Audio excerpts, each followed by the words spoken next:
Hello, എല്ലാവർക്കും പുതിയൊരു വീഡിയോയിലേക്ക് സ്വാഗതം. ഞാൻ ഇന്ന് വന്നിരിക്കുന്ന ഒരു വെറൈറ്റി റെസിപ്പി ആയിട്ടാണ്. അഫ്ഗാനി പനീർ ബട്ടർ മസാല. ചപ്പാത്തി, പൊറോട്ട, പൂരി ഇവയ്ക്കൊപ്പം കഴിക്കാൻ പറ്റിയ ഒരു അടിപൊളി ഐറ്റമാണ് ഇത്. എക്സ്പെഷ്യലി ചപ്പാത്തി, പൂരി ഇവയ്ക്കൊപ്പമാണ് ബെസ്റ്റ് കോമ്പിനേഷൻ. അപ്പോൾ നമുക്കിതെങ്ങനെയാണ് ഉണ്ടാക്കുന്നതെന്ന് നോക്കിയാലോ? വരൂ.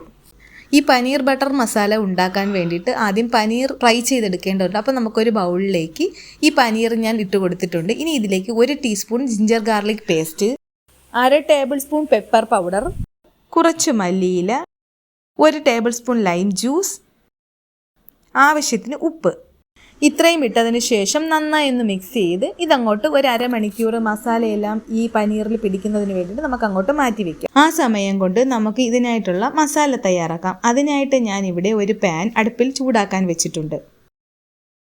പാൻ ഇപ്പോൾ അത്യാവശ്യം ചൂടായിട്ടുണ്ട്. പാനിലേക്ക് 2 ടേബിൾ സ്പൂൺ ഓയിൽ ഒഴിച്ചു കൊടുക്കാം. ഇതോടൊപ്പം തന്നെ 1 ടേബിൾ സ്പൂൺ ബട്ടർ ഇട്ട് കൊടുക്കാം. കണ്ടില്ലേ, ഇപ്പോൾ അത്യാവശ്യം ബട്ടർ മെൽറ്റായി വരുന്നുണ്ട്. ഈ സമയത്ത് നമുക്കിതിലേക്ക് 1.5 പകുതി സവാള സ്ലൈസ് ചെയ്തത്,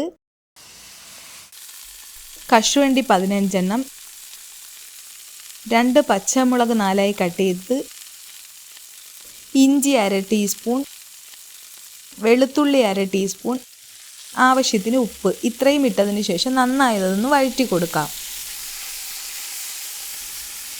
ഇതാ കണ്ടില്ലേ, ഈ രീതിയിൽ വഴറ്റിയതിന് ശേഷം ഇതെല്ലാം വേവുന്നതിനായി 1 കപ്പ് നോർമൽ വാട്ടർ ഒഴിച്ചു കൊടുക്കാം.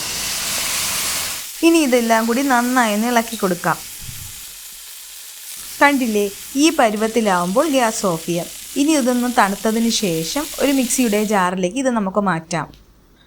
അതോടൊപ്പം തന്നെ ഇതിലേക്ക് 1 കപ്പ് മല്ലിയില, 1/4 ടീസ്പൂൺ മഞ്ഞൾപ്പൊടി, 1 ടീസ്പൂൺ മല്ലിപ്പൊടി, 1/2 ടീസ്പൂൺ ചാട്ട് മസാല, 1/2 കപ്പ് തൈര്, ആവശ്യത്തിന് ഉപ്പ്, ഇത്രയും ഇട്ടതിന് ശേഷം മിക്സിയുടെ ജാറടച്ച് ഇത് നന്നായിട്ട് അടിച്ചെടുക്കാം. ഇതാ കണ്ടില്ലേ, ഇതേപോലെ ഫൈൻ പേസ്റ്റ് ആയിട്ടാണ് അടിച്ചെടുക്കേണ്ടത്. ഇനി നമുക്കിതങ്ങോട്ട് മാറ്റി വയ്ക്കാം. ഇനി അടുത്തതായി നമ്മൾ നേരത്തെ മാരിനേറ്റ് ചെയ്ത പനീർ നമുക്ക് ഫ്രൈ ചെയ്തെടുക്കേണ്ടതായിട്ടുണ്ട്. അപ്പോൾ അതിന് വേണ്ടിയിട്ട് ഞാനിവിടെ ഒരു പാൻ ചൂടാക്കാൻ വെച്ചിട്ടുണ്ട്. പാൻ ഇപ്പോൾ നന്നായിട്ട് ചൂടായിട്ടുണ്ട്. ഇനി ഇതിലേക്ക് 2 ടേബിൾ സ്പൂൺ ഓയിൽ ഒഴിച്ചു കൊടുക്കാം.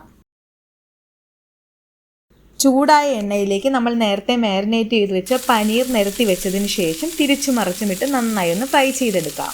ഈ രീതിയിൽ ഫ്രൈ ആയി വരുമ്പോൾ കോരി മാറ്റാം.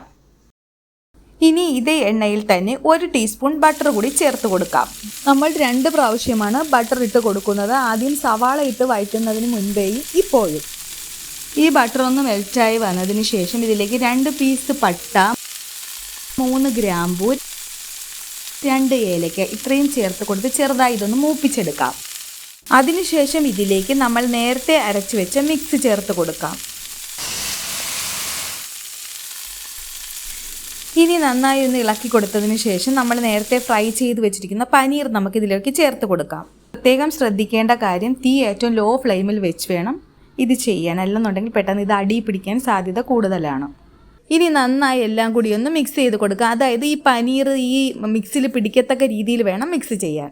ഫൈനലി നമ്മൾ ഇതിലേക്ക് ചേർത്ത് കൊടുക്കാൻ പോകുന്നത് 1/2 teaspoon kasuri methi, 1.5 tablespoon fresh cream. Kasuri methi നമ്മൾ ഒരു ഫ്ലേവറിന് വേണ്ടിയിട്ടാണ് ഇതിൽ ചേർത്ത് കൊടുക്കുന്നത്. അവസാനമായി വീണ്ടും ഒന്നുകൂടെ ഒന്ന് ഇളക്കി മിക്സ് ആക്കിയതിന് ശേഷം നമുക്ക് സ്റ്റൗ ഓഫ് ചെയ്യാം. അങ്ങനെ നമ്മുടെ വെറൈറ്റി റെസിപ്പിയായ അഫ്ഗാനി പനീർ ബട്ടർ മസാല ഇവിടെ റെഡി ആയിട്ടുണ്ട്. ഇത് നമുക്കൊരു സെർവിങ് ഡിഷിലേക്ക് മാറ്റാം. വല്ലപ്പോഴും ചേഞ്ചിന് വേണ്ടിയിട്ട് ഒരു വെറൈറ്റി റെസിപ്പി വേണമെന്ന് തോന്നുമ്പോൾ നിങ്ങൾക്ക് ബ്രേക്ക്ഫാസ്റ്റിനൊപ്പം ഉണ്ടാക്കാൻ പറ്റിയ ഒരു അടിപൊളി ഡിഷാണിത്. അപ്പോൾ എല്ലാവരും മസ്റ്റായിട്ടും ട്രൈ ചെയ്ത് നോക്കണം കേട്ടോ. നിങ്ങൾക്ക് എല്ലാവർക്കും ഉറപ്പായിട്ടും ഇഷ്ടമാകും. അപ്പോൾ എല്ലാവരും ഉറപ്പായിട്ടും ട്രൈ ചെയ്ത് നോക്കുമല്ലോ അല്ലേ?